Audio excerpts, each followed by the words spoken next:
to Let's Bet, the show for folks who love betting on sports but hate losing money. I'll show you how to increase your sports betting bankroll by gaining confidence so that ultimately you can have the lifestyle that you deserve.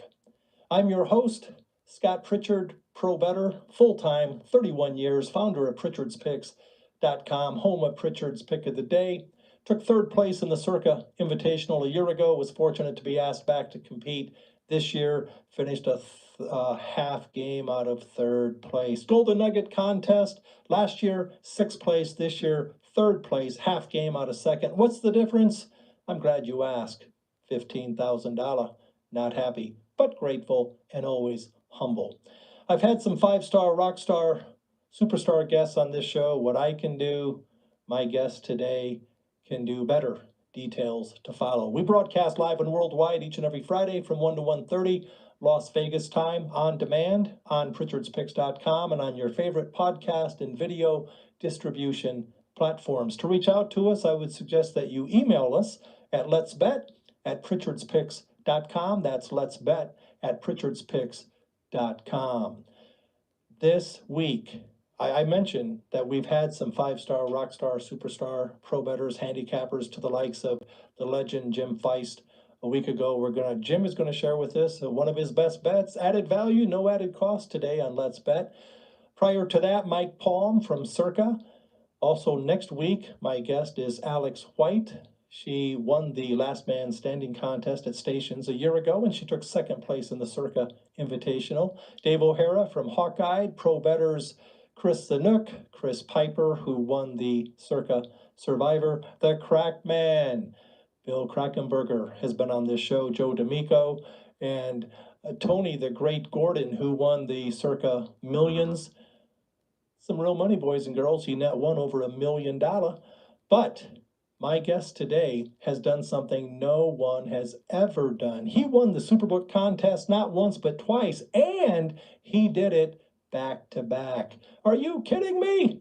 Please welcome Steve Fezzik. Steve, welcome to the show, but based on this intro, I'm afraid we're out of time. I'm just humbled by that introduction. What a laundry list of folks. Crackman and I, share information. Alex White, Kenny White in the 80s was, I will say it, the most respected odds maker in the world.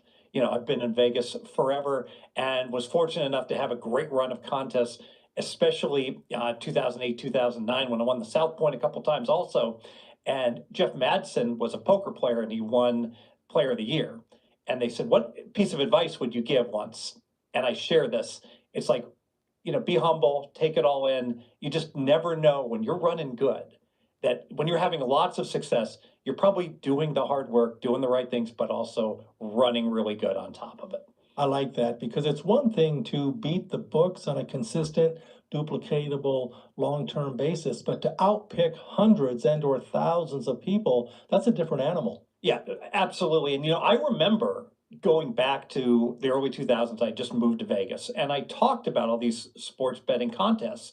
And I said, my EV is over plus 100%. It's better than a poker player playing no limit, which was really good at the time also. And people poo-pooed me. They're like, that's ridiculous. What do you know that would make you better than all of these hardened professionals that have been doing it for years? And I'll answer that. I believed in CLV before CLV was cool. I knew the value because I had been playing advantage parlay cards. And, the bottom line is I would tell people, some pro poker players say, I'm not good enough to fold pocket kings unless I have like 300 big blinds, pre-flop. Even if I'm convinced the guy has aces, I'm putting it in with 100 big blinds because I've been in that situation. And he has jacks. He has ace and five suited every now and then. And just like with these contests, if I can get plus 7.5 and the line's 4.5, I'm putting it on my contest card. I'm not good enough not to play that plus 7.5. I want to ask you, with your success for decades in contests and also being a pro bettor, an advantage player, if you will, on a consistent long-term basis. Anyone can have success if you've been in the business for 20 minutes, but the fact that you've had proven, documented winning success for decades, what do you enjoy most about what you do? I just like gambling. I like playing poker. I was a chess player in high school. I was a state runner-up. And just like the idea of, wow, I would go online and play chess, but they didn't pay me, Scott, because I wasn't anywhere close to good enough to be able to like make money doing it. And so to be able to get paid to play a game, whether it be poker, blackjack, sports betting, and I just like even talk about analytics. Penn State fourth and goal from the 3, and they kick the field goal and be able to explain to people that field goal doesn't count. To us, I would suggest that you email us at letsbet@pritchardspicks.com. That's letsbet@pritchardspicks.com. This week, I mentioned that we've had some five-star, rock star, superstar pro bettors, handicappers to the likes of the legend Jim Feist. A week ago, Jim is gonna share with us one of his best bets, added value, no added cost today on Let's Bet. Prior to that, Mike Palm from Circa. Also next week, my guest is Alex White. She won the Last Man Standing contest at Stations a year ago, and she took second place in the Circa Invitational. Dave O'Hara from Hawkeye, pro bettors Chris Sanook, Chris Piper, who won the Circa Survivor. The Crack Man, Bill Krakenberger, has been on this show. Joe D'Amico, and Tony the Great Gordon, who won the Circa Millions. Some real money, boys and girls. He net won over $1 million. But my guest today has done something no one has ever done. He won the Superbook contest not once but twice, and he did it back to back. Are you kidding me? Please welcome Steve Fezzik. Steve, welcome to the show, but based on this intro, I'm afraid we're out of time. I'm just humbled by that introduction. What a laundry list of folks. Crackman and I, share information. Alex White, Kenny White in the '80s was, I will say it, the most respected odds maker in the world.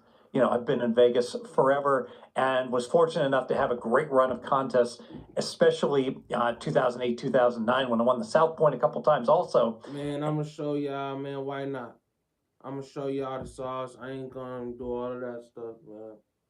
Y'all want to know the sauce, man? Y'all tap in, man. I'm only asking for what I got here on Patreon. I'm just asking for $20, man. I'll show you how to do this shit, man. Turn $5 and the first time you probably gonna win like 350, 200 something. But then after that, bro, when you start doing how you really, you know what I'm saying, start adding on them little sauces, you know what I'm saying, little extra seasonings and shit, you start doing your own thing, you really figure this shit out, because this is about the method. I could give you a pick all day, it's about what you're going to do with the pick. You know what I'm saying? You might put the pick in a bullshit ass parlay and it might not do shit. So it's like, if I give you a pick and you don't do nothing with it, you don't put it in the right position, you gotta put picks in position. Y'all niggas just picking shit because that's what you think and all of that. No, you gotta put picks in position. You know what I'm saying? Every pick's supposed to play a role. It's you rather you get the method. It's the method. Anybody that's trying to give you picks, they scamming you. And Jeff Madsen was a poker player and he won. Y'all wanna follow them sharks. Follow them sharks. Right? That's doing straight bets. $200,000 on one straight. Go follow them. All they doing is giving you a pick. You can't bet that much on there. And then when they lose, you gonna have to, what you gonna do? Now you in the game. Now you in deep water because you out there trying to fuck with a shark. No, come down here and swim where you're supposed to be swimming at. And get crazy. Turning $5 into thousands. They trying to turn thousands into hundreds of thousands and millions. Do what you can. Learn the game. Parlays, bruh, parlays is not scary. If you know how to play it straight, you know how to play a parlay. But the thing is, everybody don't know how to play it straight. Some people think they know how to play.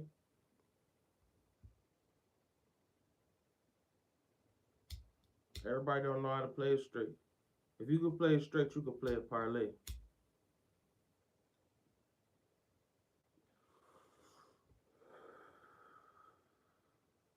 If you want to continue betting like a loser, continue betting like a loser. I want to be a winner, man. Every day I wake up, I want to be a winner. I'm on 24 legs and running. player of the year. And they said, what piece of advice would you give once? And I share this. It's like, be humble, take it all in. You just never know when you're running good, that when you're having lots of success, you're probably doing the hard work, doing the right things, but also running really good on top of it. I like that because it's one thing to beat the books on a consistent, duplicatable, long-term basis, but to outpick hundreds and or thousands of people, that's a different animal. Yeah, absolutely. And I remember going back to the early 2000s. I just moved to Vegas, and I talked about all these sports betting contests. And I said my EV is over plus 100%. It's better than a player playing no limit, which was really good at the time. Also, and people poo-pooed me. They're like, "That's ridiculous. What do you know that would make you better than all of these hardened professionals that have been doing it for years?" And I'll answer that. I believed in CLV before CLV was cool. I knew the value because I had been playing advantage parlay cards. And the bottom line is I would tell people, some pro poker players say, I'm not good enough to fold pocket kings unless I have like 300 big blinds, pre-flop. Even if I'm convinced the guy has aces, I'm putting it in with 100 big blinds because I've been in that situation, and he has jacks, he has ace and five suited every now and then. And just like with these contests, if I can get plus 7.5 and the line's 4.5, I'm putting it on my contest card. I'm not good enough not to play that plus 7.5. I want to ask you, with your success for decades in contests and also being a pro bettor, an advantage player, if you will, on a consistent long-term basis. Anyone can have success if you've been in the business for 20 minutes, but the fact that you've had proven, documented winning success for decades, what do you enjoy most about what you do? I just like gambling. I like playing poker. I was a chess player in high school as a state runner-up, and just like the idea of, wow, I would go online and play chess, but they didn't pay me, Scott, because I wasn't anywhere close to good enough to be able to like make money doing it. That's Steve, And so, y'all, man. That's Steve Fezzik. He be on VCIN, I think too. I think that's what they channel called. But why are y'all scared of parlays?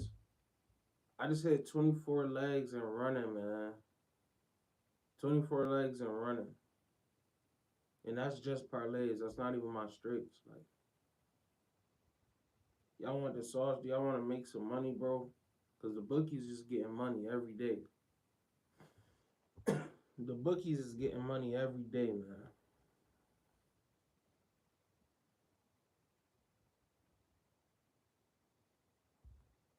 Every day I'm getting sharper and sharper.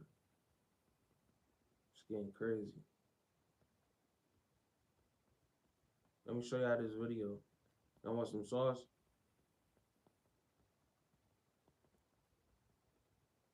Who sports bet? Comment if you sports bet. A green check.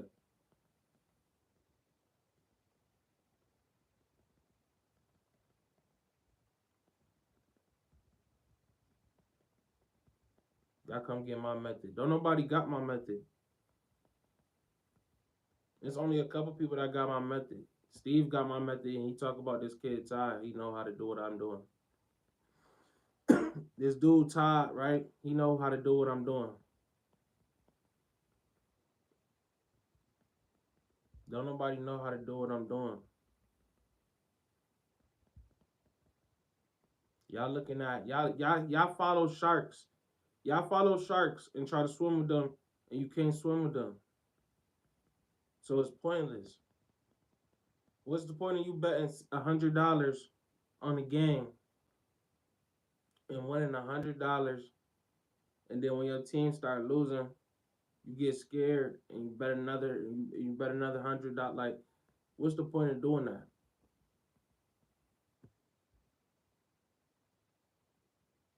Then you doing the parlay, like you don't really know how to parlay. A lot of y'all just don't know how to parlay. Like, if you don't know how to parlay, you better pay to learn how to parlay. Don't spend your money on keep on making parlays. Keep on making parlays. Like, as a person that did that, as a person that just spent money to make parlays, for no reason, and just hope and pray to God that one of them hit, I'm telling you right now, with a straight face, do not waste your money like that. Pay somebody that really know what they're doing, like me, to teach you how to make parlays.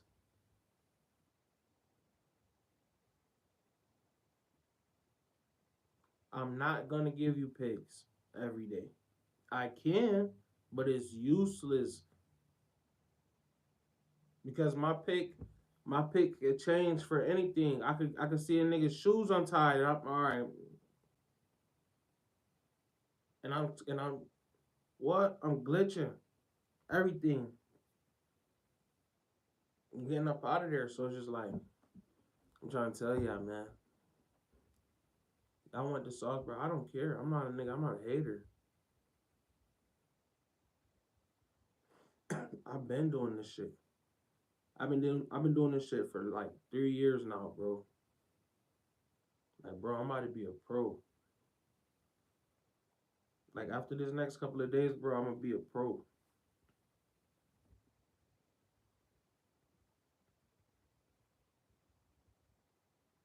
I already know what I gotta do. I already know who about to win and everything. I'm trying to figure out what the score gonna be. Exactly. I can show y'all how to do all of this, bro.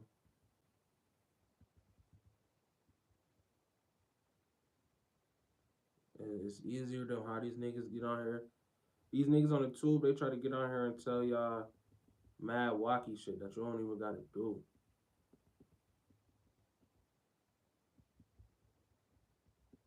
Then y'all buy their course. Bro, I seen somebody selling their course for $500. How is your course $500? These is regular people. These is not already like these is regular people. These people got $20, right? How much y'all got to bet on the game? $20, right? Right? Some of y'all like shit. Y'all got $20 to bet on the game, right? Right. You're not, bro. Who's spending $500 for your course? What is we about to bet with? I could never. Then niggas get in the course and they don't even make no money. You spent $500 on the course. You spent $1,000 on the bet. All right, boom. You made that. You made that. You made that little one hitter. Like it's like, bro. Once you, it's like it's not no point in doing that, bro. When you could really I'm turn. sorry if this is. When you could really turn pennies into thousands. You could really turn pennies into thousands, bro. What you want to do? You want to bet $1,000 or you want to turn pennies into thousands?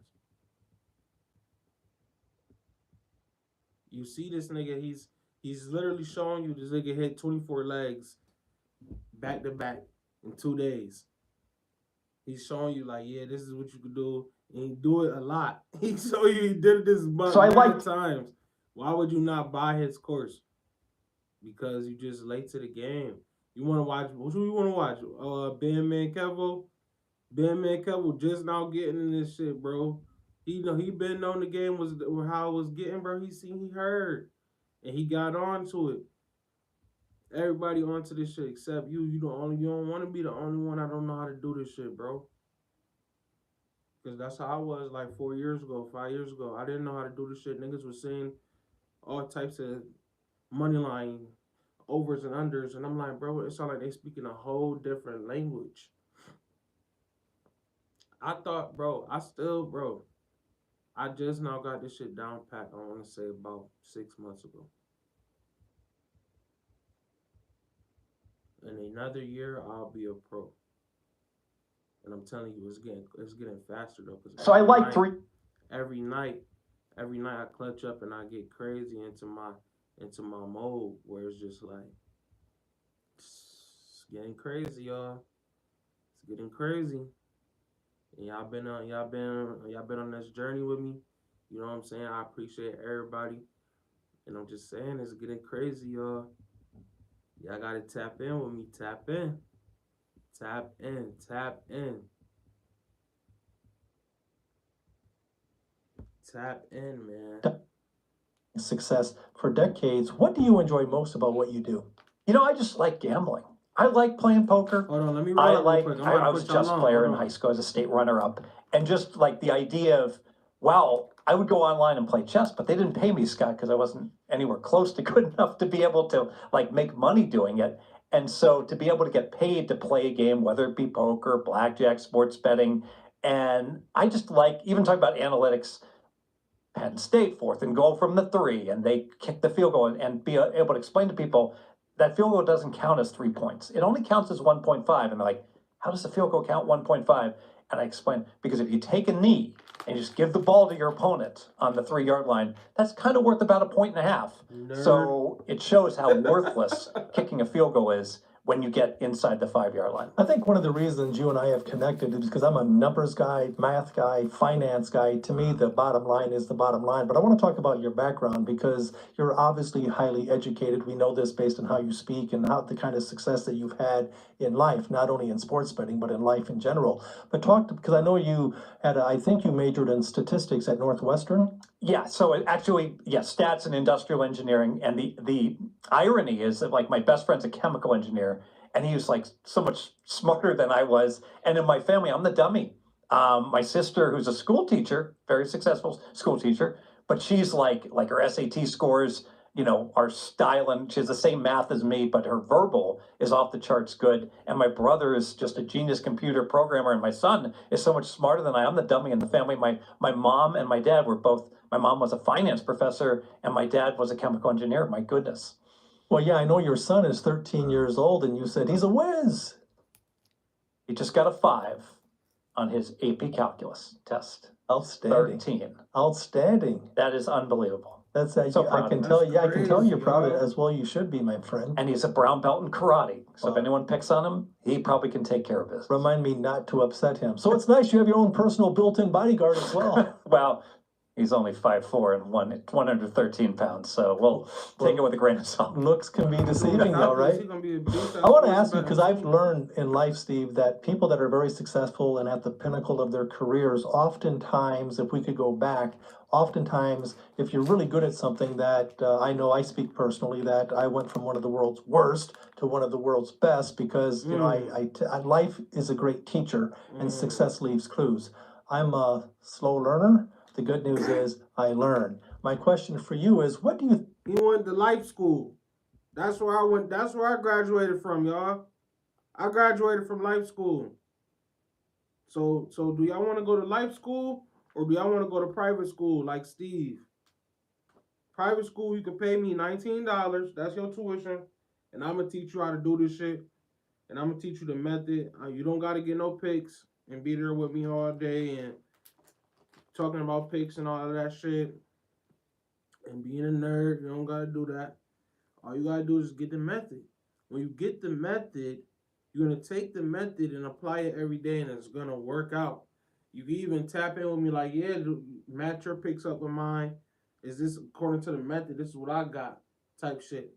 And I'm gonna be like, yeah, that makes sense. It's because this is what I got. And then you can, you know what I'm saying? Then you'll have free picks that way too. You know what I'm saying? So I'm trying to help you for an affordable price.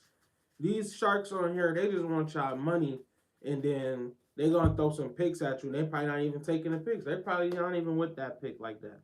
You know what I'm saying? So it's just like, bro, all they doing is I'm not saying they scamming y'all because they trying to help y'all, but at the same time, y'all not getting help because the way that they bet isn't conducive to your bankroll. You have to be honest. Everybody isn't making $100,000 a year. You know what I'm saying? Everybody isn't doing that. Let's just be honest. You know what I'm saying? So here you are, six-figure sports better, trying to help you out for the low. Because I know that every dollar counts, man. All you gotta do is have a dollar and a dream.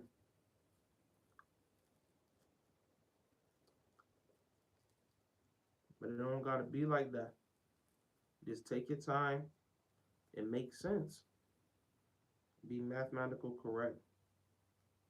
Mathematically correct. You know? All of that shit. Because it matters. Everything matters. Every little 0.5 matters. You know what I'm saying?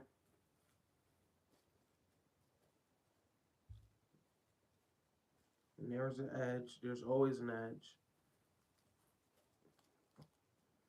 Sometimes I've been walking into these sports books lately, opening up my sport book. I ain't even got a bet in, and I feel like I got an edge. That's how you need to feel.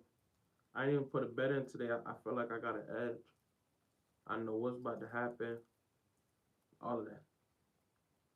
I feel like I could go straight. I could parlay. This is the type of player that you want to be.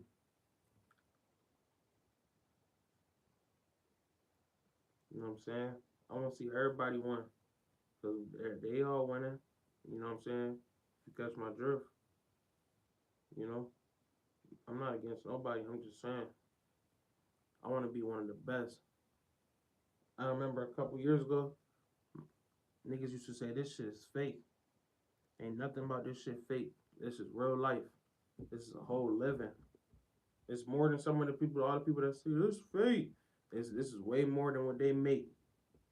Think are some of the mistakes that you made or that a lot of people make to where as to why most people who ultimately bet on sports lose? Oh, I love these questions because one, you prep me a little bit, and two, they're easy. The peanut butter approach is a disaster. What do I mean by the peanut butter approach? That's where you spread yourself too thin. So you have like a cornucopia of different betting events.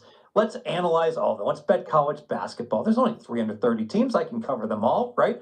While I'm betting the NFL and college football. So think about it. I'm going to spend 2 minutes a day on the Dayton Flyers and on the Xavier team and Cincinnati, and I'm going to go through and know everything there is about every single team. 2 minutes a day is not going to be sufficient enough to win, but you're going to be up all night analyzing everything. You would be much better just focusing on 10 teams. Now, here's the hard part. Not even.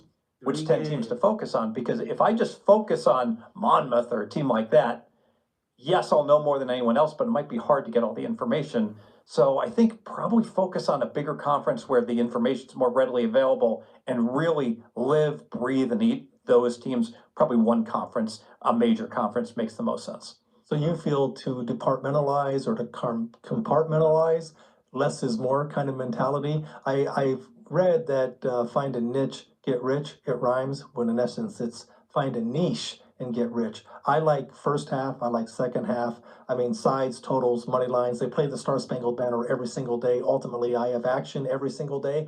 But what is it? What are your favorite sports to bet? So NFL, because of the liquidity, there's so much high limits, and you bet games of the year, and there's so many different ways to get at things and player props. Live betting college basketball end game, late in the game, would be my number one. If I can bet it with 3 minutes to go, that would be my most profitable historically. Now, a lot of people take the lines off. I'm glad you mentioned the Star Spangled Banner, because now this is interesting because I can tell you as a story, I hear all the time, Super Bowl, you betting heads or tails? And it just drives me crazy because it's actually an advantage play that some teams, when they win the coin toss, they almost always defer. Most teams almost always defer, but some teams do take the ball. So think about this. You don't bet heads or tails. You bet which team's going to score first, which team is going to get the first down, which team's going to punt first. Some of these bets can be some of the best bets imaginable in a game, and even some of the bookmakers will say, well, that's 50-50. It's a complete coin toss, and it isn't. And so it drives me crazy when people are just like, oh, we're going to bet heads or tails minus $1.10. I like that. And oftentimes that can be correlated. One of my favorite unfair advantage plays is to bet the first half. It's a small window. Bet the first half once I know who's getting the ball first. We already know in the second half, and the sports books will shade it because you're getting an extra possession. But if you like a team, like let's say you like plus 3.5, it's plus 3.5 first half on Tuesday. Now it's 10 minutes before kickoff. It's still plus 3.5 on the dog, minus 110. A lot of sharp places will take it down or they'll shade it, but it only takes one place. I always teach, train, and explain, have as many outs as humanly possible. The idea is if you like the plus 3.5 and you see 30 seconds or you find out online, it's out there per the internet.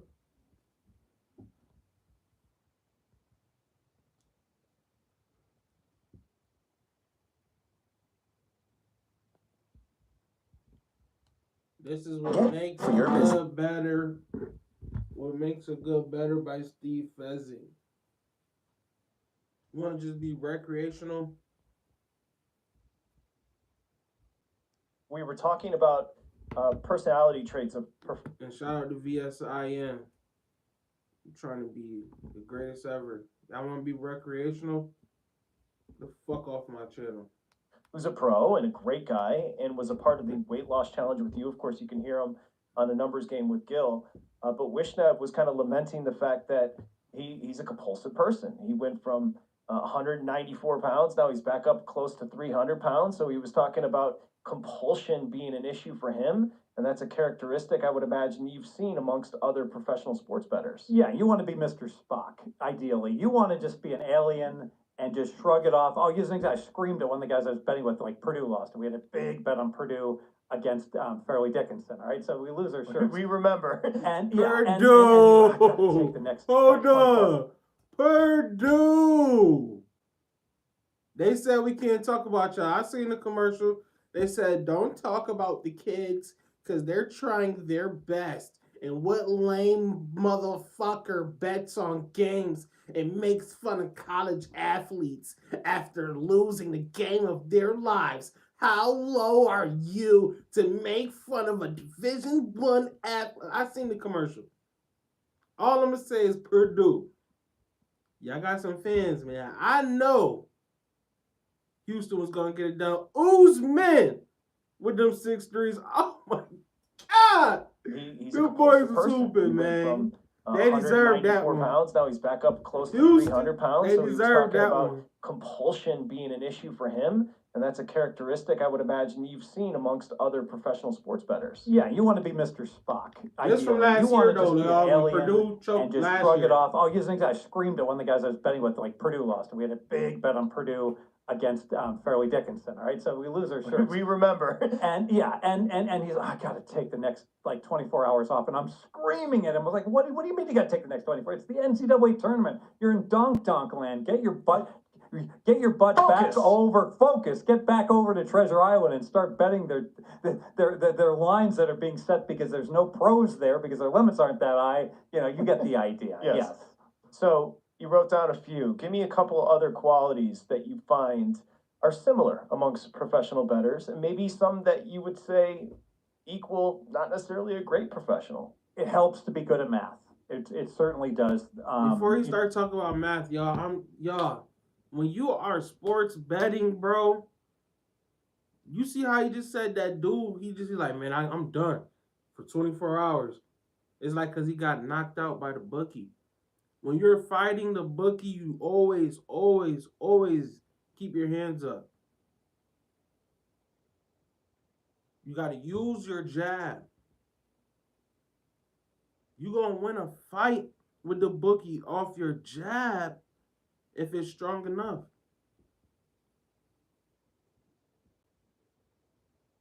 Study every sport. Learn every sport. I'm speaking to myself too. Study every sport, learn every sport. This is why my jab is so strong. FanDuel can vouch for me. My jab is strong. Come get with me and tap in with me. We not even gonna care. We don't care. We know it's about to go down.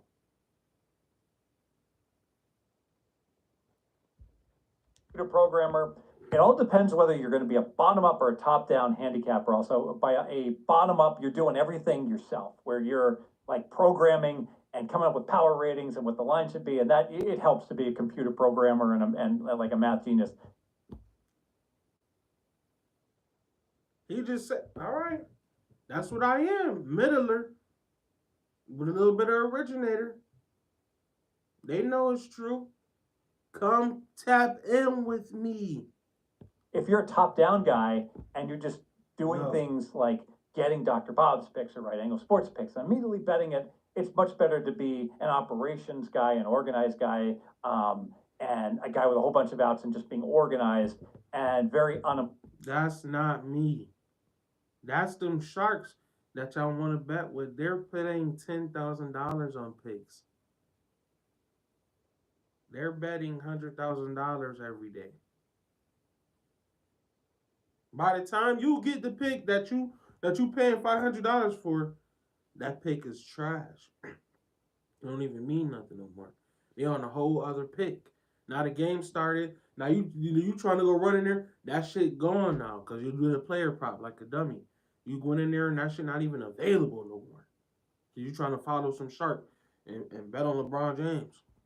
Emotional. It helps to be good at to be aware about sports and the like, and just like basic strategy to know, hey, it's the NCAA tournament. That's right. We like to play first half unders. That's been profitable. Things like that. It's not necessary, but that certainly helps to know just subsets and the like. It also helps.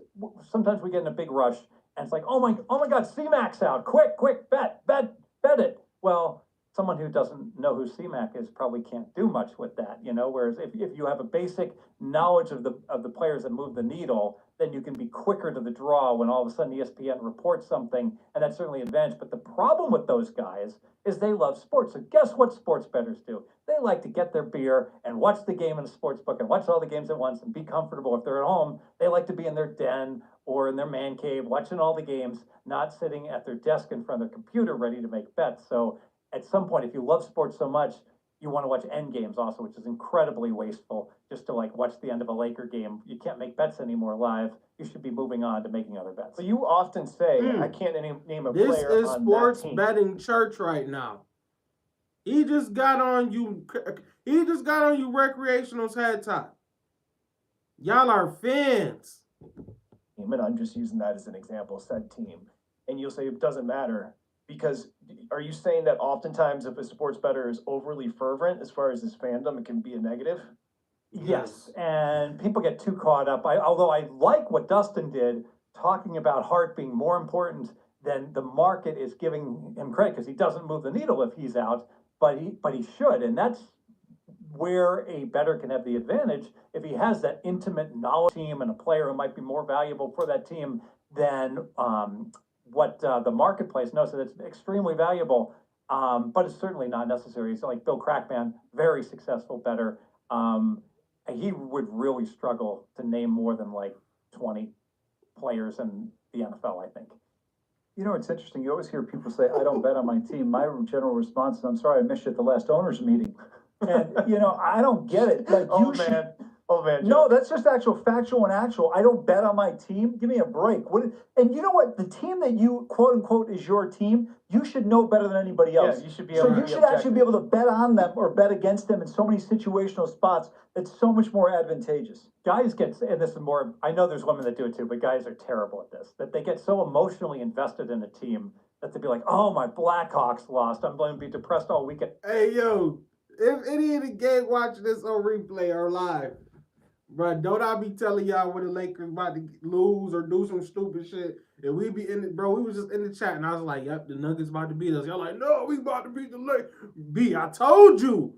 The Nuggets was about to come back, and I told you, and that's why I didn't bet on them niggas, and that's why I said, fuck them niggas, they about to do some stupid shit. Along, and I'm like, and I'm just terrible, and I was just giving Todd a hard time with it, with his weight gain. And so, I'm sorry, I'm an ass sometimes. I'm like, you know, it's like Literally, y'all. Then I got sold by the Kraken and I had to do damage control, but that's a whole other story. 24 legs and running right now. Let's talk about that. it's like you got to grow up. You're like a 14-year-old. Your favorite team. Listen, there's single moms out there that have like special needs kids that they're raising by themselves. You want it tough. You want things to be depressed about. There you go. Stop worrying about whether your stupid hockey team won. It's just not that important. First of all, I love the analogy you just gave. Puts things in a very good perspective. The other thing is, when you sit there and you bet, how do you have an emotional attachment to a team after that? Like Patrick and I talk about this all the time. If it weren't for betting, I might turn on the end of a competitive sporting event. Yeah, if there's a minute or two left in a game, and if I see, like, I'll tell you right now, the NBA, if there's a minute left and there's a 2-point game, I won't even watch it. I'll come back if it's 20 seconds if it's close, because I'm not going to waste 8 minutes to get to that 20 seconds. And to me, Patrick and I talk about this all the time.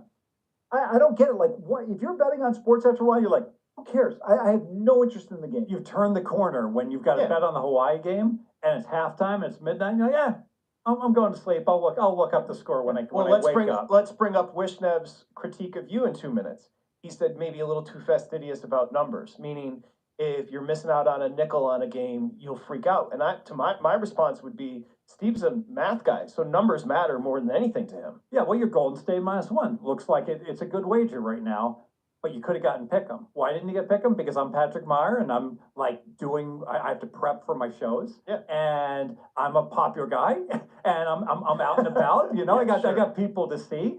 And I got my upcoming, you know, trip here or I'm traveling, you know, I gotta get my flight arrangement. You're not like, Y'all, and it's not even like, bruh, sports betting is this not how I really am, bruh. I'm really chill. I'm not even gonna say nothing. It's just that when you're sports betting, you have to have confidence. You have to know something, bro. You have to be confident. You cannot just be picking shit just to pick shit and feel like you tossing a fucking quarter into a lake and you making a wish or some shit. It's not that. This is not gambling. And you can know this is investments. Investments, y'all. So you have to be frugal. You have to be smart. You have to take your time. You have to be dedicated. Yes, I know that sounds boring. You want to play the video game. You want to watch some stupid shit. You don't want to learn from the greats. You really don't want to be a millionaire. Just think about it, bro. This isn't the way right now. People be talking about stocks and they don't even do stocks. Oh, properties and other, they don't even got properties. Like I was watching the Kevin Samuels video. I don't know why I just started watching the Kevin Samuels video because I don't even watch his videos like that. Rest in peace to Kevin Samuels. But I just seen his video. I was watching one of them, and it was this Caucasian girl in there talking about stocks and properties and all this shit. And Kevin Samuels was like, "Well, do you got stocks and properties?" She was like, "No." So I'm like, bro, why would she start talking about stocks and properties and all this shit? Because and then he started talking about how people are conditioned to just say shit that they want to do, but they're not doing it. Just saying it, it makes them feel like they're doing it because they said they would do it or want to do it. You have to dedicate yourself. You have to learn. Yes, you have to learn like school. I would say this is more important than school. This is school. I just told y'all we in sports, but in church, Steve Fezzik just got on y'all. He just got on y'all, said y'all fans. But I'm trying to tell y'all though, bro. I feel like if to be great at this, you got to be on it every day and you have to make it your life.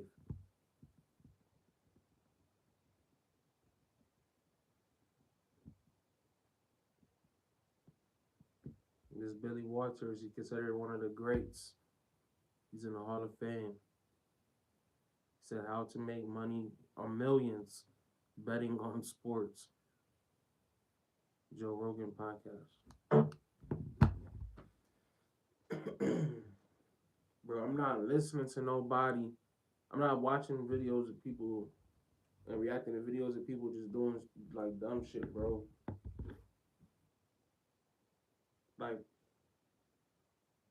I told y'all, the girls in Say Cheese comments like one of the Charles the White videos, like, oh, I was waiting for this like Pookie off of New Jack City. If you don't know who that is, he's a crackhead. In the movie New Jack City. So I'm just saying, like, people is crazy, bro. People don't actually want the knowledge that they claim they want. People claim to want to do this. You gotta want to do it every day, bro, or you're gonna miss out. And you don't know what you're doing. I could tell you don't know what you're doing because you're not saying what I'm saying. You be saying, yeah, I want to do this every day because I know that I'll miss out. I seen what happened before. That's how I know you never seen nothing before because you should be wanting to be on it today. You should be talking about what's about to happen today. In a minute, I might start talking about what's about to happen today. If you look at my past 2 videos, I just gave out picks. People come in here, boom, boom. Y'all seen it 200 views, this many views. Bro, go look at them. I'm telling y'all what's about to happen. Every pick, I'm telling you, oh yeah, take the big over, the little under. Like, I'm telling you what's about to happen. I told y'all what's about to happen on opening day. Go look at that pick. Go look at that day, the other day. I told y'all what was about to happen. All them picks hit. I got the paper. I'll post the paper and the parlay. You see what I'm saying? So it's just like I want y'all to know, bro, you can do anything in life. Don't never let nobody tell you you can't do something. This Billy Walters, he said this how he making he making millions and he make millions sports betting. In the Sports Betting Hall of Fame on Joe Rogan podcast. Local papers, and you would scour these papers and go through these articles, and what specifically you looking for? Hard hits, injury, how someone's doing, exceptional plays, someone who's really coming up. What would you be looking for? Well, you're looking for injuries, and you're looking for game plans. And as an example, if a coach says, "Look, we're gonna slow this thing down. We're gonna start running the ball." First thing, the total's not going to be as much if he slows this thing down. He starts running the ball. So they're not going to get as many plays, and there's probably a pretty high possibility that the total is going to come down some on this game. They talk about players, they talk about injuries, especially the quarterback. If you're talking about the quarterback and you got a quarterback who's playing injured, I mean, how that's going to affect his performance is really important. And they're always kind of playing injured. Always playing injured, as you talked about in the book I wrote. There's 1,400 players in the NFL. There's about 600 of them that have a value. And we have a value assigned to each and every one of those individual players. But as you've noted, a lot of them, almost every one of them, are playing with some type of an injury once the season begins. Okay, who's playing? Again, we listen and we follow Dr. David Chow quite a bit, and we think he does an excellent job. He's on Sirius on the NFL Network, and he talks about the key players on a weekly basis, and from an injury perspective, how he feels like that's going to affect their performance. There are many more players that Dr. Chow doesn't cover that we cover that are playing injured, and again, we do a lot of reading. We got every game they have an injury report. If you're about to play in the game, 140 beat writers we cover. If you're about to put, I have a guy on goddamn, what the fuck? If you about to put stock in a game and you don't know the injury report, it's like fucking ICDC College versus Mount Mary's. You might want to not bet on that game. Every game has an injury report. Look it up, figure it out, and see what's going on before you bet the money. Take that extra 2 minutes to see who goddamn injured, because you're gonna be mad when you come out there when LeBron, Luka, Jackson Hayes, goddamn Austin Reeves, Rui Hachimura, the whole team is sitting on the bench and Bronny is starting.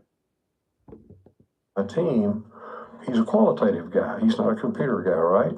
He probably knows more about the NFL as far as a qualitative guy is concerned, I believe, than any man alive.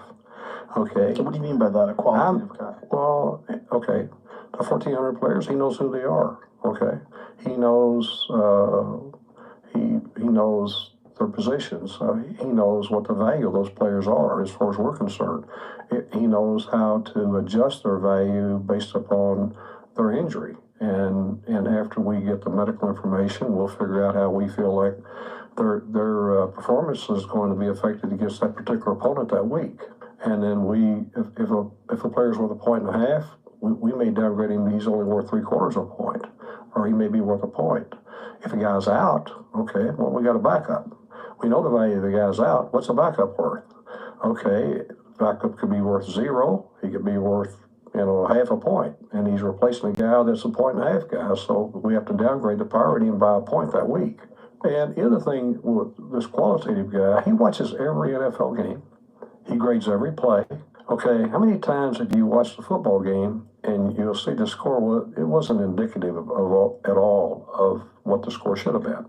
So let's say, receiver's going down the field and he doesn't have anybody within 20 yards of him. And he gets thrown a perfect pass, he just drops it. Okay, well, he was unlucky. He should have had that pass. On the other hand, let's say he's going down the field and we had a pass like that in the playoffs when San Francisco was playing Detroit. They threw a ball and it hit a helmet, ricocheted, and ended up in a real long completion and a touchdown. Well, that was lucky. Okay, so when we look at the box score, we look at the yardage, we take that off. Okay, there's plays that happen in the NFL, when you look at box scores, as far as we're concerned, are misleading. Okay, when you look at the total amount of yards, everybody kind of looks at the same thing. You look at the time possession. So you have to go over each individual play and deduct all the lucky shit. Yeah, and then we have player participation. We know who played in every play. So God, you got to keep up on all this. So to give you an example, Joe, Pittsburgh. Okay, T.J. Watt's out. Okay, he isn't playing. Well, if you look at Pittsburgh's performance with him in the lineup and him out of the lineup, it's unbelievable that one guy could have that much effect on a team. So if you're looking at offensive performance against Pittsburgh with T.J. Watt out, you're not looking at what Pittsburgh's defense really is. So you got to make an adjustment when you look at that, and you got to put that into your power rating. When I wrote the book, it took me 6 months to do this one section. We wrote what we call the master class, okay? And I wrote what we call betting strategy. I wrote that for the 99.9% of people who bet sports, and we got a lot of new sports bettors today that have no chance. I wrote that for them, okay? And I put the basics in there. I put basic betting strategy in there, which that's probably as important to them or more important than handicapping is. I put all the charts in there that tells them exactly what each half point is worth. I put charts in there that tells them exactly how a money line compares to a point spread. Flat on the games 2, here's a money line equivalent. If you can get a better deal, take it. If you can't, take the other. Okay, I put stuff in there, basic stuff, because none of that stuff is out there now. Guys don't have any idea if they're buying a half a point what the fair price is to pay, and all these points, they have a different value. As an example, if you're buying a game on or off of 3, say from 2.5 to 3 in the NFL, or 3.5 to 3, that's worth 22 additional cents. It's not worth 23, but it's worth 22. If you can do it for 20, buy it. 21, buy it.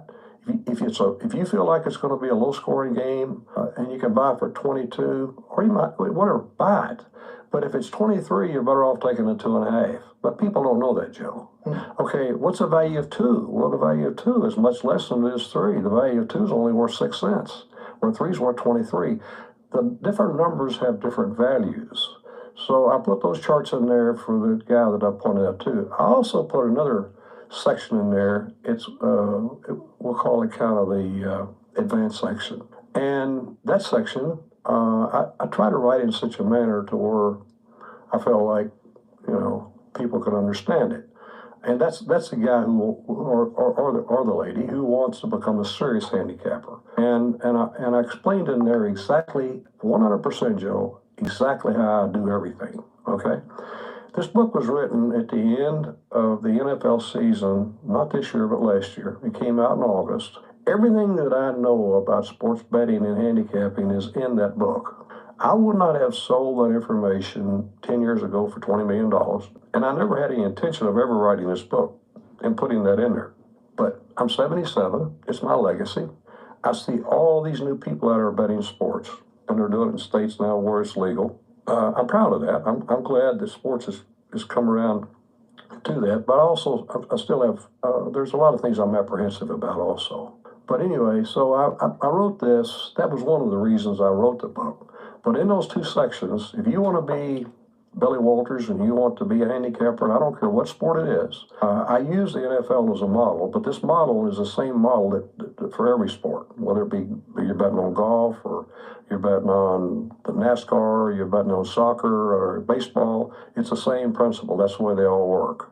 So I put that in there, and then for people who are betting any type of sport, but especially the NFL, or college football, but the NFL, I put all those charts in there to explain to people, because right now, I don't care what site you go up on, Joe, a lot of these new places, the reason they're making the money they're making is, if you were to poll sports bettors out there today, everyone thinks making a bet on a sporting event, you're laying 11 to 10. That's the premise that we've all been taught, that you're laying 11 to win 10. A lot of these bets today, and matter of fact, almost all, well, not a lot of them, all of them, these, we'll call them, the teasers, the parlays, those bets, some of those bets, a guy's laying $1.50, and he doesn't even know it. Because there's no requirement to disclose the odds you're laying, so they're not going to tell you. But like these in-game parlays, and you're doing these 3 and 14 parlays, and you're doing these teasers, a lot of these places are charging you $1.50 to $1. You got no chance of winning. You got zero chance of winning. I couldn't win. I wouldn't even think about playing them. But the average... Billy, he older, so he don't know. He don't even know I just had like 30 legs in the last 2 days. So I had parlays, you know what I'm saying? I had parlays, you know what I'm saying? Like, hey, you know, you feel me? Like, he ain't really nothing, you feel me? Like, I'm just trying to tell y'all, bro, like, get some money, bro. Get some money, bro. What are we talking about, bro? Get some money.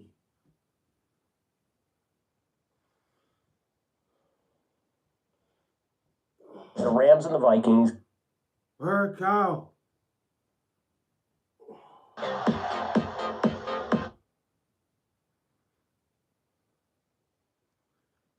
Fuck bullshit.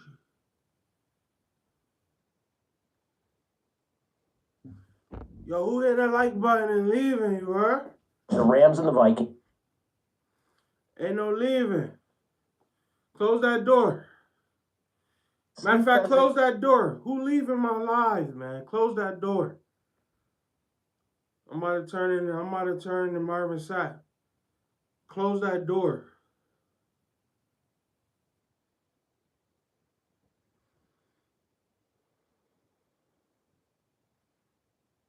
Sadly, windshield chip.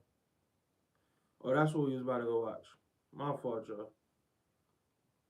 I'm about to play the same video for y'all and shit. Man, let me stop playing, man. Ron already got his damn video out. God damn. Ron goddamn spying on these teams. Ron from Pick Dog spying on these teams. He said he watched all the spring games. How you watch all the spring games in spring training? This motherfucker stalking It's us. Ron from Pick Dogs. This is Ron's Rundown. We're going to go over the Saturday MLB games for March 29th, 2025. Now, if you like this video, make sure to hit that thumbs up button and subscribe. Put your baseball picks in the comment section below. And if you're looking for my best bets in baseball and other sports, the games I love the most, you can find those at the Premium Picks tab at pickdogs.com. There's also a link in the description. I still got that MLB season pass up there. Gets you every single premium selection I release.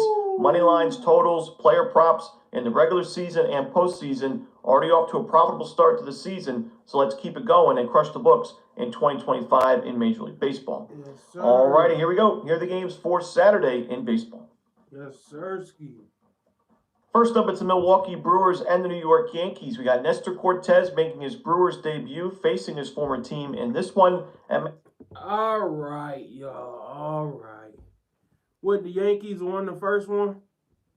We won the first one, or damn, did they play 2 already? I don't know. So I wasn't really heavy into the baseball yesterday, but I don't know. Milwaukee might do it. They might win outright. I don't know. Let's see what I say. Max Fried also making his team debut with the Yankees, and so we have a pair of lefties on the mound in this ball game. And Nestor Cortez pitched pretty well in spring training. 11 innings of work, 14 strikeouts, 3.27 ERA. I think he puts together a solid campaign for Milwaukee. This is a franchise that really knows how to manage its starting pitching. So I look for Cortez to put together a good year in 2025. Max Fried, I think, will also pitch well for the Yankees, but we do know last year he struggled early on in the regular season. In spring training this year, his last outing in the spring wasn't his best. 5 1/3, 3 runs, a homer, 3 walks to go with it. I think the Brewers could get to Fried for a few runs, and I do trust this Brewers bullpen in the end. I think the value is there with Milwaukee at this price. I'm going to take the Milwaukee Brewers on the money line on the road. Next up, the Los Angeles Angels. So he agree with me, Milwaukee Brewers. Milwaukee Brewers, right? Milwaukee versus Yankees tonight.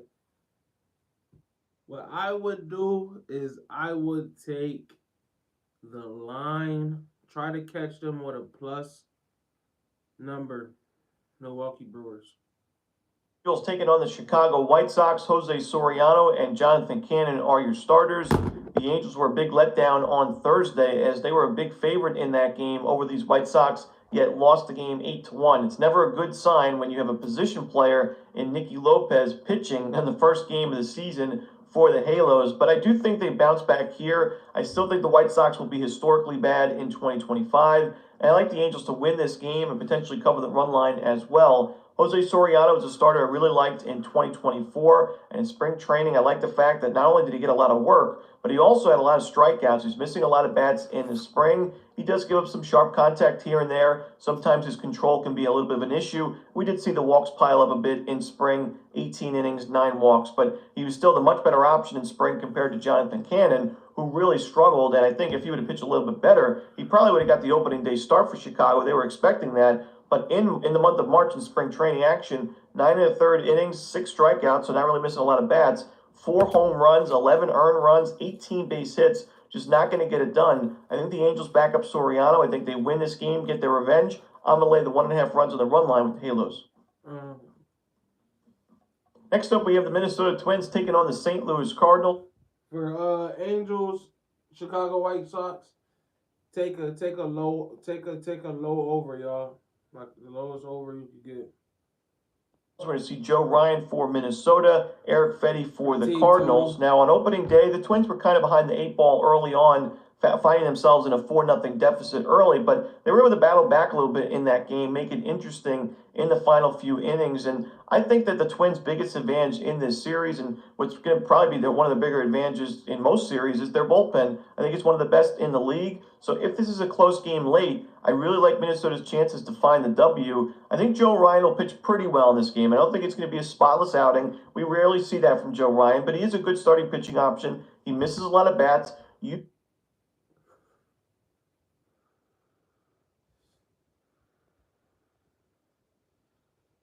Ain't nobody trying to make no picks today, man.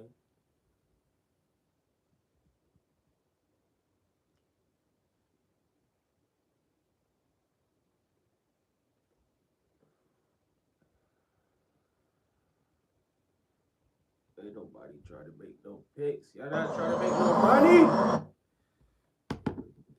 I woke up motivated today, y'all. Feeling like it's my day, y'all. Again. God is willing, man. God is good, man. He's gonna get you through it. He's gonna get you through it, man. Bettor.com. Welcome to 7 free picks in just 5 minutes. In this video series, I go over to sportschatplays.com.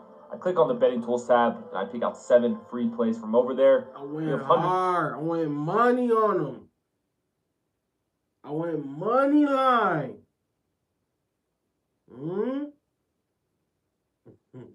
Yeah. I took them.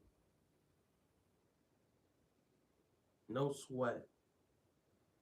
My favorite, so stick to the end of the video. Last second. Another winning day yesterday, man. We went 4-2. We had one of our player props didn't play. Clowney for the Nets, he did not play. But man, another winning day. Who was our? Oh, it was the Diamondbacks was our best pick. Hit on that as well. That makes it 5 straight winning days with 7 free picks in just 5 minutes. Yeah, we just keep winning. I say it every day. I feel like I sound like a broken record, but it is what it is. We just keep winning these. We just keep winning these days. It's incredible. So let's keep it up. Let's keep it going. As always, man, this video series is dedicated to the GOAT, Mitch Wilson, R.I.P. Gone but never forgotten. Let's run it, man. Let's get right into it. We got a lot of baseball today for 7 free picks in just 5 minutes. But we are going to start with some NBA, man. We got the Pacers and the Thunder going at it. You guys know where I'm going with this, guys. We're taking the Oklahoma City Thunder. We're not thinking twice about it. OKC laying 10.5. Book it. The Thunder have covered the spread in 8 straight games. Y'all do not take Thunder to win by 11 points. Okay? Y'all know what y'all need to do? Y'all need to take the Thunder. Okay? Y'all need to take the Thunder to win that first half. If you want to be a sniper. Take them first half.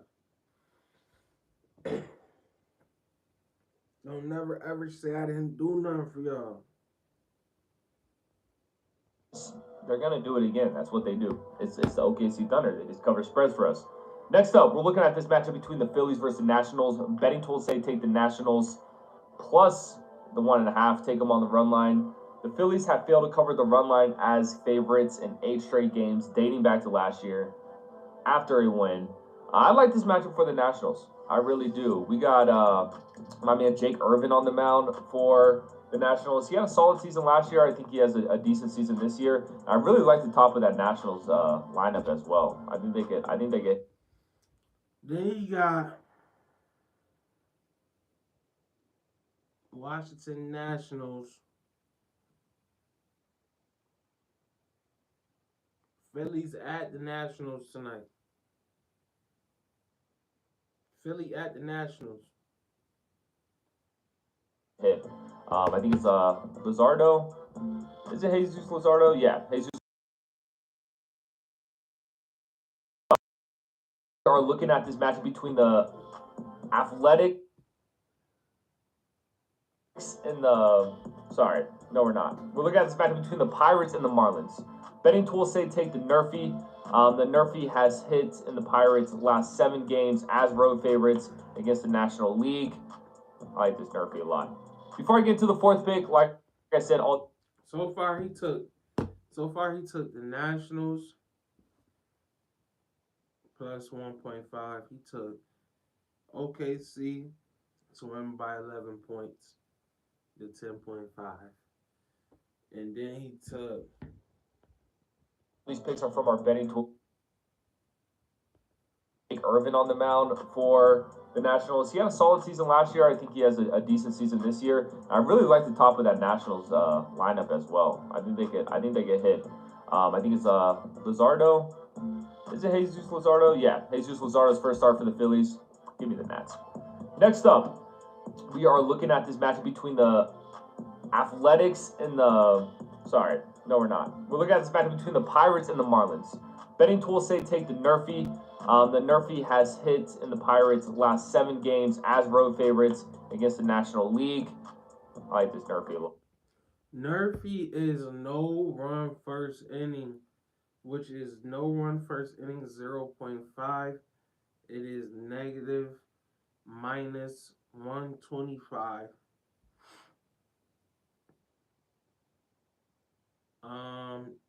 This is like a prop that he's taking for no run in the first inning. Miami Marlins, Pirates. That's a close call. And them type of picks.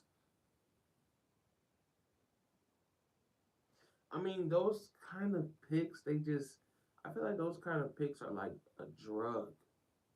Like player props are like a drug, essentially, that you could get addicted to, and then you try to figure out the science behind who gets a run in the first inning, and it just becomes a whole charade in your mind. You go crazy, and you'll go crazy. You'll walk to the end of the earth to figure out if LeBron James is going to score over 26.5 points tonight. And I just feel like those type of picks, when you're in a certain type of position, aren't profitable. If you're trying to make $20 resourceful, taking a no run in the first inning, I don't think that's profitable for you at the end of the day.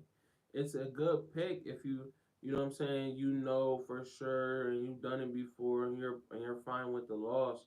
But I feel like there's better picks out there. But then again, I didn't see, like I just told you to. Then again, I just told you to take Thunder first half today, and the Thunder struggled all the way down to like the last 30 seconds of the first half when I took them the other night. And I was like kind of sweating about it when I seen it. I was like, oh, whoa, what's going on, Thunder? And they came back literally in the last couple of seconds. You know what I'm saying? So if you want to take it, he said for Pittsburgh Pirates at Miami Marlins. He said no run in the first inning, under 0.5. So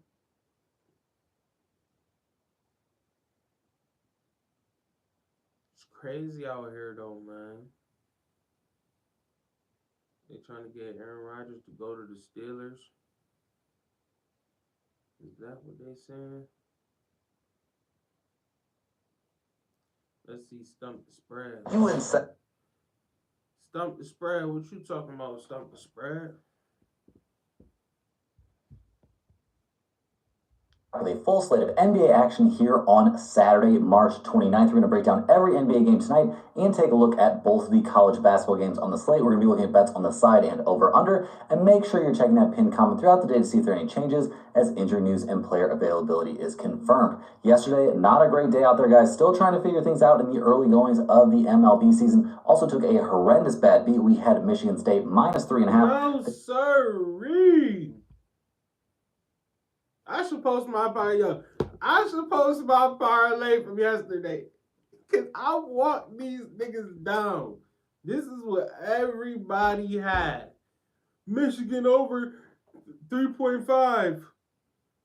Bro, Michigan been tearing everybody up. Of course, they're gonna have at least one close game. It's coming up. It's going later rounds in the March Madness.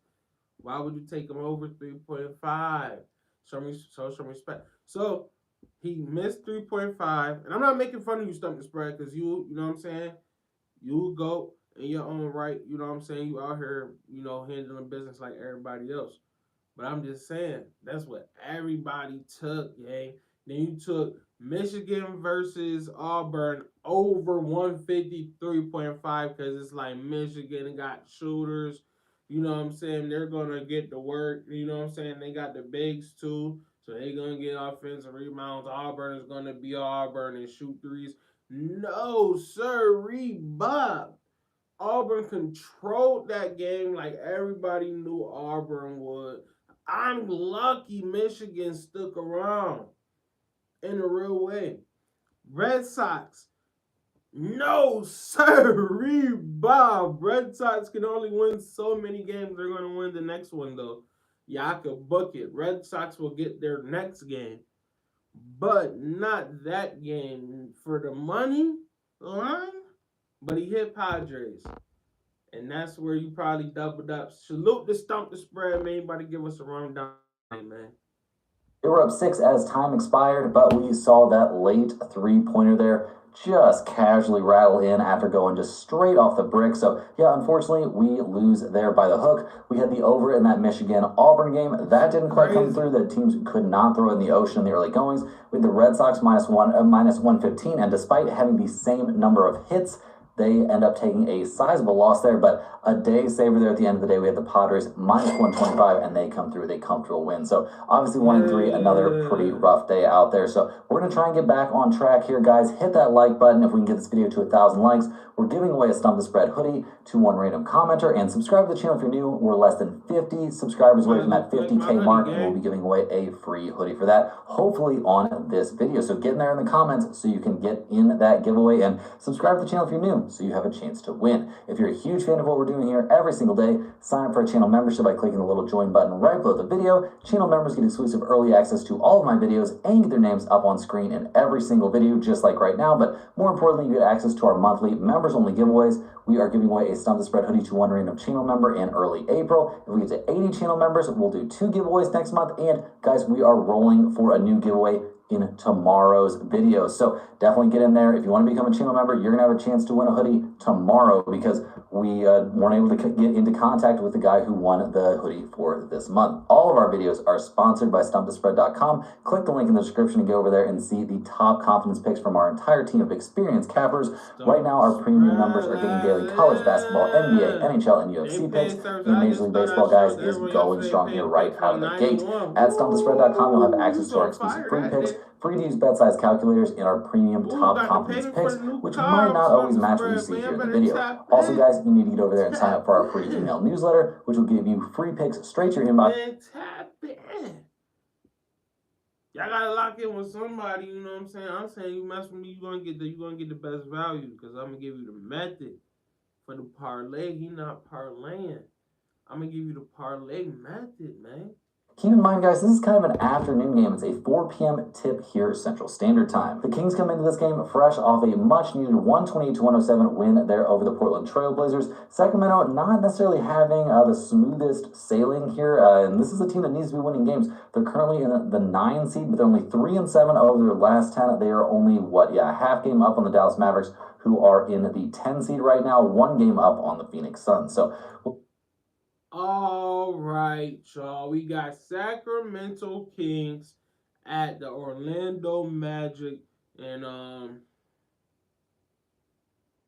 we're gonna challenge these guys to get at least 200 points today. And I'm just gonna leave that game where it's at. I don't want to dwell on Sacramento Kings versus Orlando Magic. we'll see what the Kings can get done in this one. Obviously,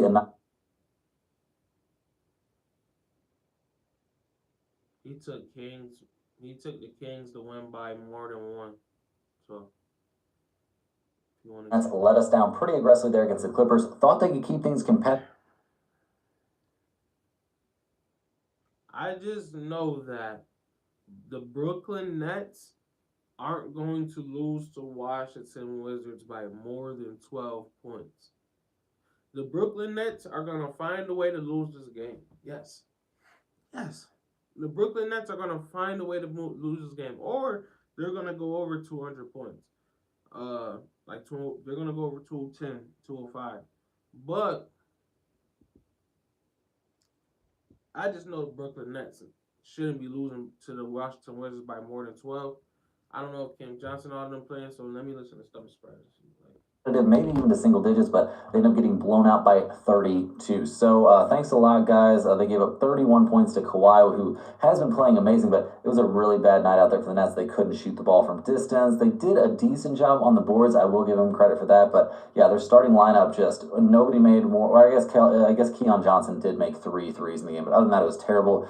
Every starter, like Zaire Williams, was a minus 32, a minus 28 there from Johnson. D'Angelo Russell just a nightmare out there. The dude is god awful. I don't know what his plan is his career, but it's not looking good right now. So the Nets looking horrible in that one, absolutely god awful. But they do get to go up against a terrible opponent here. Brooklyn, obviously not a team with anything to play for, definitely tanking things out at the end of the season. It appears they're pretty much going to play everybody. Their starting lineup is intact for this game. We do see Clowney probably going to be out. Day'Ron Sharpe also sidelined, but other than that, they should be healthy and ready to go. But what can we really expect from a Brooklyn Nets team that is, not necessarily seeking to win games at this point? We'll have to see, but they're going up against one of the kings of tanking, the Washington Wizards, who are fresh off a 162-109 loss there to the Pacers. They're 16-57 on the season. They are pretty aggressively not trying right now, and I'm seeing stuff out there like, oh, they could, Washington could really turn things around next season. The trades that they've made and the guys they have on their roster, like, oh my God, they could be good. Like, I'm gonna need to see it before I believe it. I mean, yeah, Chris Middleton playing 14 minutes. 8 points, cool. I don't think that's exactly going to be a cornerstone. Jordan Poole, he's putting up decent numbers for sure, but they're limiting his minutes very aggressively here as they try and lose games. I just don't have a lot of positive things to say about this team or this franchise right now. We'll see if that whole turnaround that's being talked about is real. I am going to really need to see it because it's been... Like I said, y'all, he took the Nets to win by more than 1. Like I said, y'all, the Nets shouldn't be losing this game by more than 12. But the Nets are going to lose this game. They're probably going to lose by like 6 points or something like that. The Nets are going to lose, but it's not going to be by more than 12.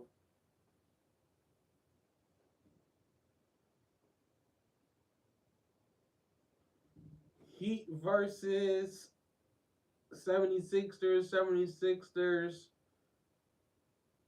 get the plus 7.5.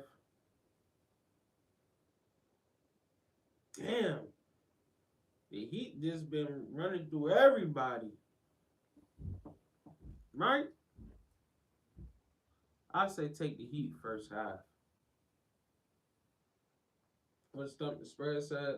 Stump the Spread said he taking the Heat. Stump the Spread said he taking the Heat to win by 8. So that's, taking the Heat to win by, taking the Heat in the first half to win the money line first half. I know, sniper shot, boom, headshot, headshot. You know what I'm saying? Like, we right there with it. So, money line, Heat, first half.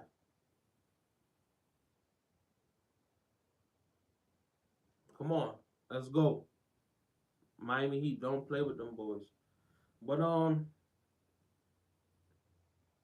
we move along here, Mavericks versus Chicago at Chicago. Chicago's favored to win by 3 points, 2.5, negative 2.5.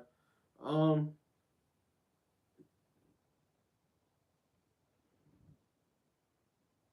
I feel like Chicago could cover tonight. But if they were to lose, because they probably would lose by no more than 3.5. But who's done the spread pick? The spread pick.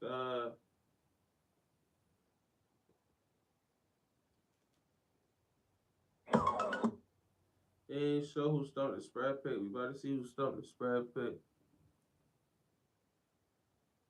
It's going to be slightly on the Bulls here at -2.5. I don't think we'll probably end up with this. Yeah, he took the Bulls.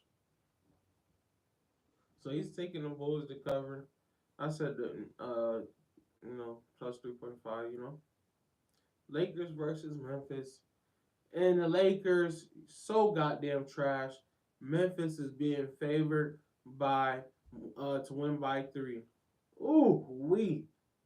Bulls, and they have dropped 4 out of their last 5 games, with the only win coming by a single point there against the Pacers that LeBron tip in. Pretty crazy stuff there. At 44-29 on the year, the Lakers are falling down the standings. They're all the way down to 4th in the West. They are tied with the Memphis Grizzlies for the 4 and 5 seeds. So it'll be interesting to see how this one works out.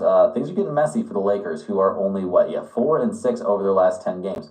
It's not great. This is a very crazy, very messy Western Conference, and yeah, I mean, they are only 2 games up on the Golden State Warriors, who are in the 7th seed, and 2.5 games up on the Minnesota Timberwolves. Like, you gotta be winning games in the West right now. Even if you're, a team, if you're anybody but the Oklahoma City Thunder, you need to be taking things very, very seriously right now. So we'll see what the Lakers can do here against the Bulls. We saw a decent, albeit not super efficient game there from Luka, putting up 25 points.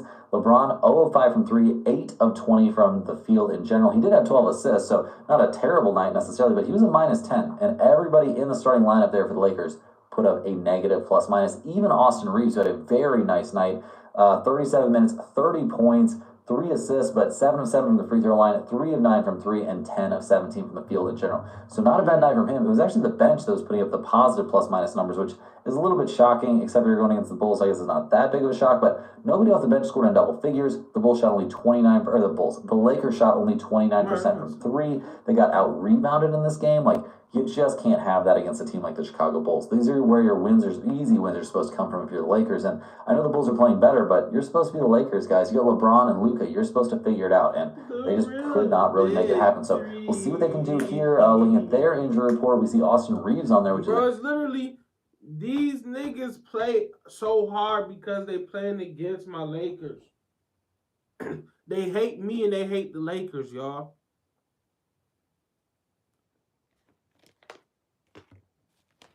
Now, the Lakers been coming through for me, man. But honestly, y'all want my opinion?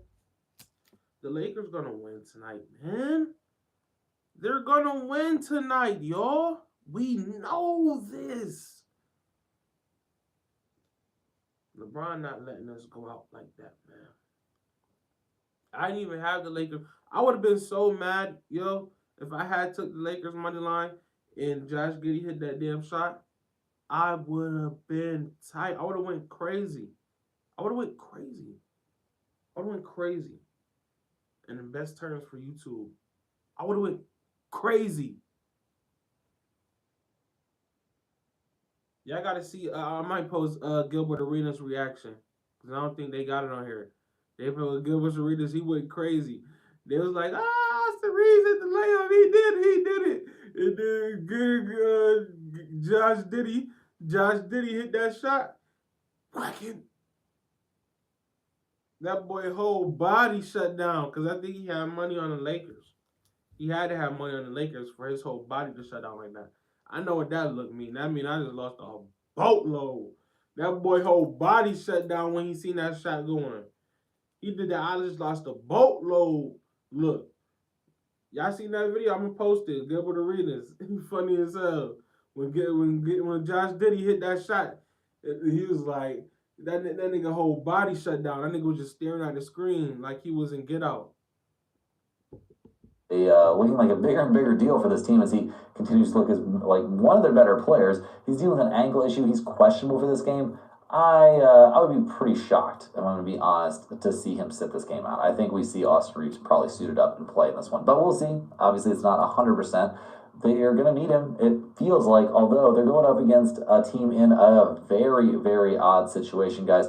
The Grizzlies decided to fire head coach Taylor Jenkins here at this point in the season. Pretty wild stuff. Not something you normally see. Shams is reporting that, he lost the locker room. And obviously, this team has been abysmal against actual good teams this season. Something we've talked about significantly on here. Now, I feel like it's maybe slightly unfair. You got Josh sitting out all these games and stuff like that. So, yeah, maybe it's not 100% his fault. But, bro, you're, 1-4 in your last 5 games. And your team hasn't beaten anybody good all season long. I don't know. Clearly, you weren't getting the most out of this squad, which is supposed to be and looks like a pretty good squad on paper. So we'll see what they can do in this one. See if they get any sort of, dead cat bounce, a new coach bounce. The first game after something like that happens, things can usually get a little bit crazy. In their blowout loss at the hands of the Oklahoma City Thunder the last time out, things are getting a little bit chippy. Things are getting weird on the bench there. Jaren Jackson Jr. continues to put up very good numbers, but 9 of 21 from the field. Bro's having to kind of try and do it all there in terms of taking over the scoring load. Scottie Pippen Jr. had a nice night, put up 17 points. Nobody on the bench looked great. The rebounding numbers looked pretty atrocious. And you're going up against the Thunder, you're not usually going to look great. That's just kind of the way it is. And you were seeing Bane and Santi Aldama have, problems on the bench. I don't know. Things aren't looking great in Memphis, but maybe a new coach can turn things around. Can a new coach get Ja Morant healthy and out there on the court? We'll see how that goes. He's now, still dealing with that hamstring issue. He's questionable for this game. I think they could probably use him. He's supposed to be their best player. I think Jaren Jackson Jr. is actually their best player, but we'll see what happens here with the Grizzlies.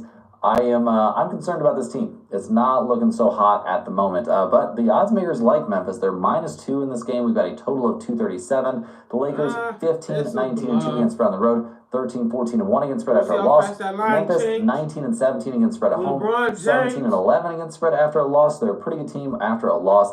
I'm going to take the Grizzlies here. I think if those reports really are true that Taylor Jenkins had lost the locker room, I think spread.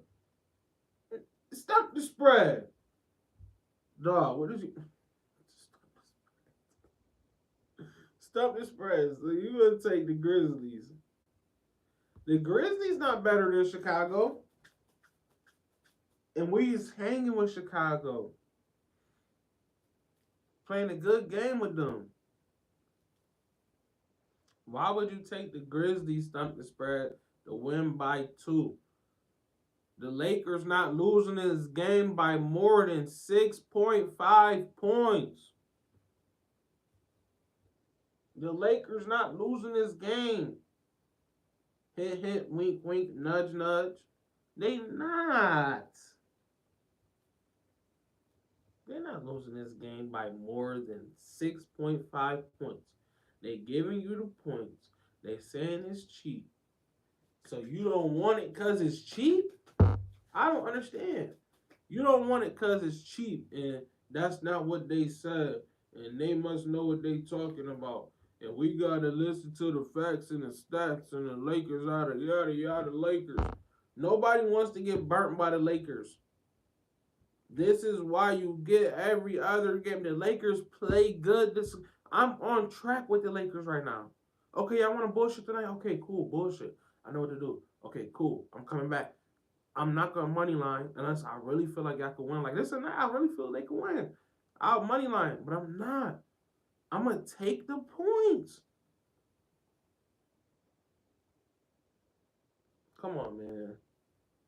We see them have a big game here to celebrate his departure. So go ahead and give me the Grizzlies at -2. And honestly, guys, this play has a little bit of a chance to end up in the pinned comment, although it feels a little bit sketchy to go against the Lakers coming off of a heartbreaker.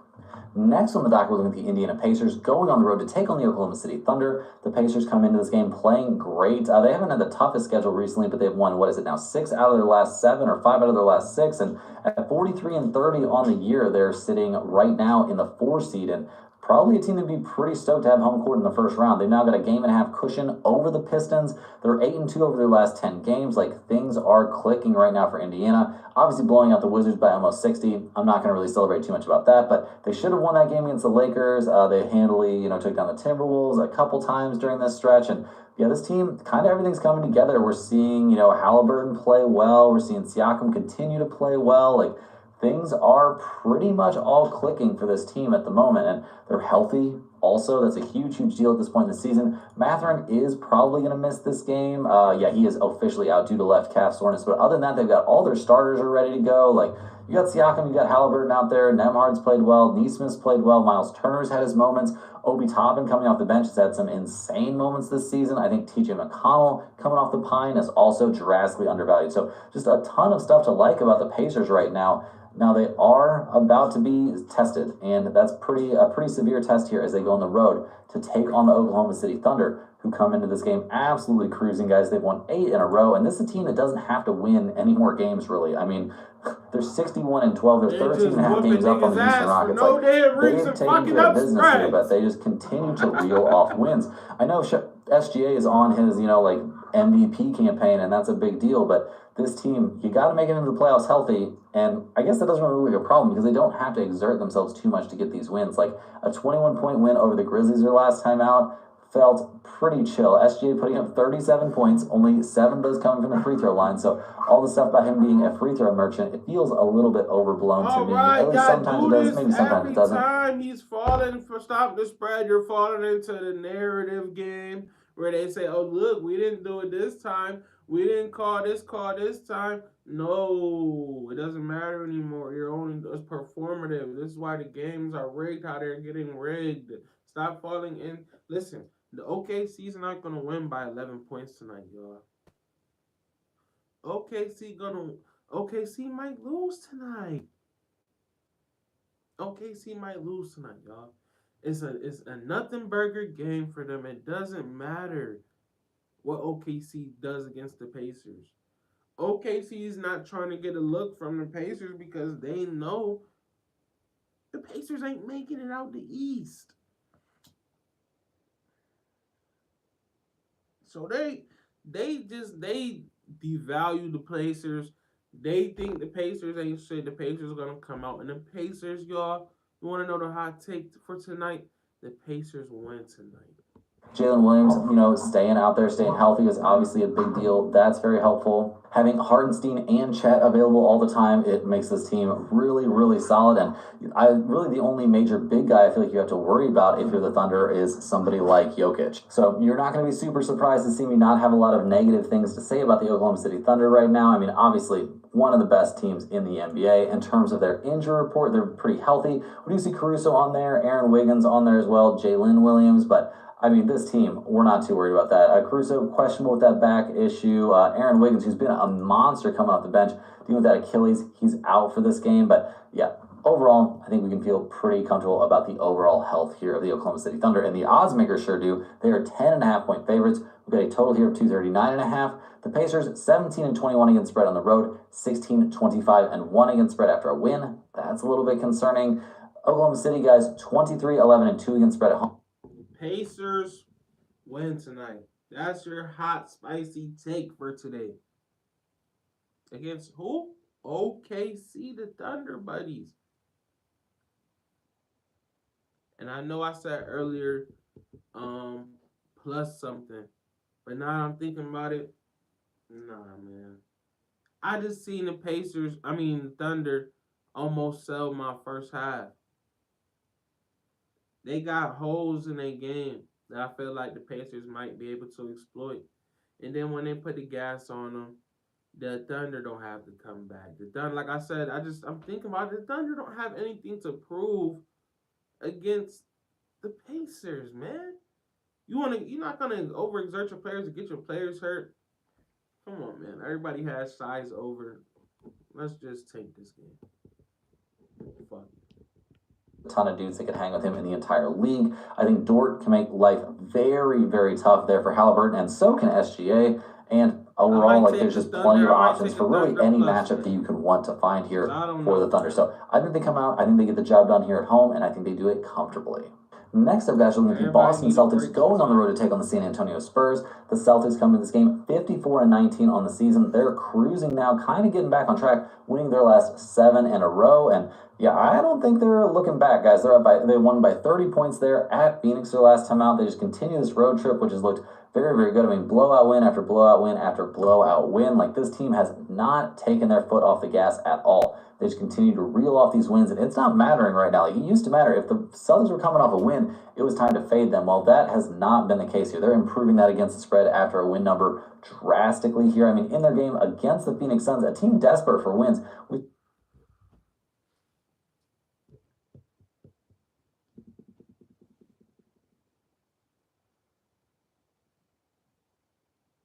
The Celtics, they said they're going to win by 13 tonight, y'all. I like Celtics.